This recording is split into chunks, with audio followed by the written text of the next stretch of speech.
So, picture this. The year is 605 BC, and in a single day, the map of the ancient world gets completely redrawn. A global superpower, the mighty Egyptian Empire, goes head-to-head with a rising challenger, Babylon. This one battle is about to seal its fate and, really, change the entire course of history.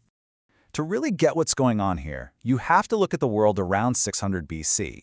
The Assyrian Empire, the big bully on the block for centuries, was finally starting to crumble. And when a giant like that falls, it leaves this massive power vacuum. Well, Egypt, led by Pharaoh Necho II, saw its chance and marched north, ready to reclaim its old glory.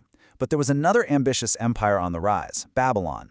A collision was pretty much inevitable, and it all came to a head at a place called Carchemish in 605 BC. And let me tell you, Egypt was not shy about its ambitions. The prophet Jeremiah just nails their mindset with this quote. See, for an Egyptian, the Nile's annual flood was everything. It meant life, it meant power, it was this unstoppable force of nature. And that's exactly how they saw their empire, as a flood that was destined to rise up and just cover the earth. We're not talking about regional influence here. This was a bid for total world domination. Okay, so with that kind of incredible confidence, Egypt gets ready for war. And their preparation, it was a truly terrifying display of ancient military power.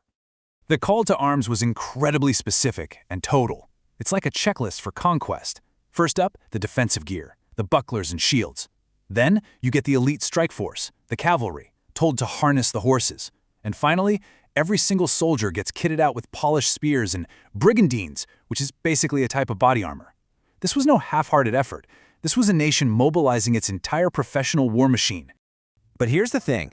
This wasn't just an Egyptian army. Sure, they had their own heavily armored soldiers and their famous elite chariots, but they boosted their power by hiring foreign mercenaries, these fierce warriors from places like Ethiopia and Libya. Now, that was a common tactic to pump up your numbers, but it also means the loyalty of your army can be, well, let's just say transactional. Still, their strategy was clear. Overwhelm the enemy with a coalition of the best fighters in the world. On paper, they looked absolutely invincible. So, all this power, all this pride, it all marches to the banks of the Euphrates River for the battle at Carchemish. But according to the prophet Jeremiah, this wasn't going to be just another battle. It was being framed as a day of the Lord, a moment of divine payback. And then, everything changes. The prophet asks this absolutely stunning question. After all that prep, all that confidence, why have I seen them dismayed and turned away back? Why is this mighty, unbeatable army suddenly terrified and running for their lives? The entire tone shifts from this triumphant war march to just utter confusion and panic. This slide just lays out the complete reversal perfectly. On the left, you've got Egypt's arrogant boasts, and on the right, the brutal reality on the battlefield. Their grand plan to cover the earth ends with them stumbling and falling.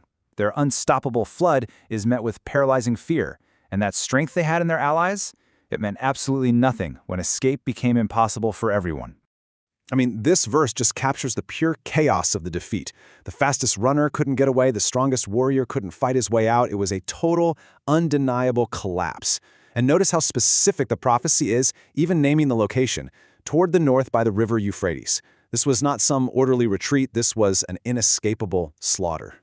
And this right here is the critical point, 605 BC. This wasn't just another dusty ancient battle. This was the moment the torch was passed.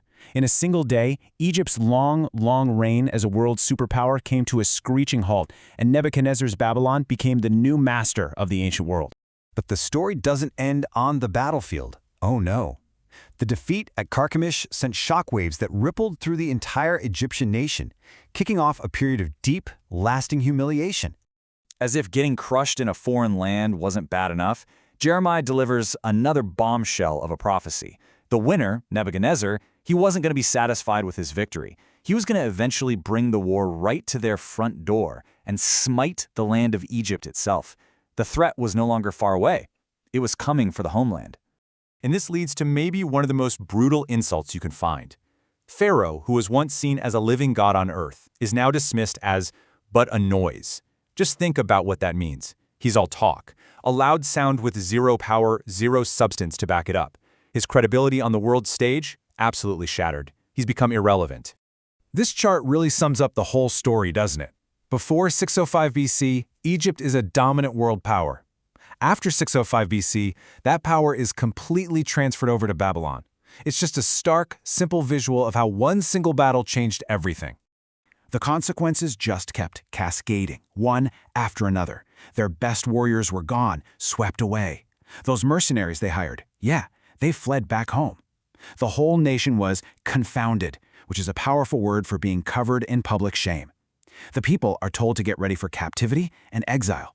Egypt, once described as a beautiful, prized, fair heifer, was now totally exposed and vulnerable. And finally, the prophecy declares that this judgment went even deeper than politics and armies.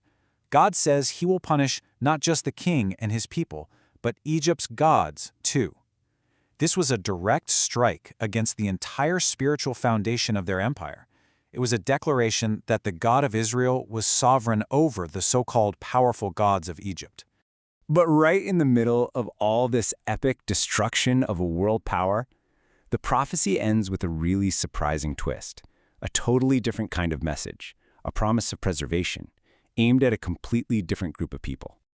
So as one superpower is crumbling, the focus suddenly shifts to the people of Israel, who are often called Jacob. Now these were the little guys, constantly caught between these massive warring empires. If mighty Egypt could be brought this low, what on earth was going to happen to them? And here we get this incredibly important idea: correct thee in measure. The source explains this doesn't mean they get a free pass from punishment, not at all. It means that the judgment they face is a form of discipline, not annihilation. It's a correction designed to preserve them, not to wipe them off the map like other empires. And this is the final, really provocative thought to leave you with. While the mighty Egyptian empire was destined to become but a noise, Israel gets a very different promise: I will not make a full end of thee. And it raises this timeless question, doesn't it? What is actually more enduring, an empire built on sheer military might, or a people held together by a promise?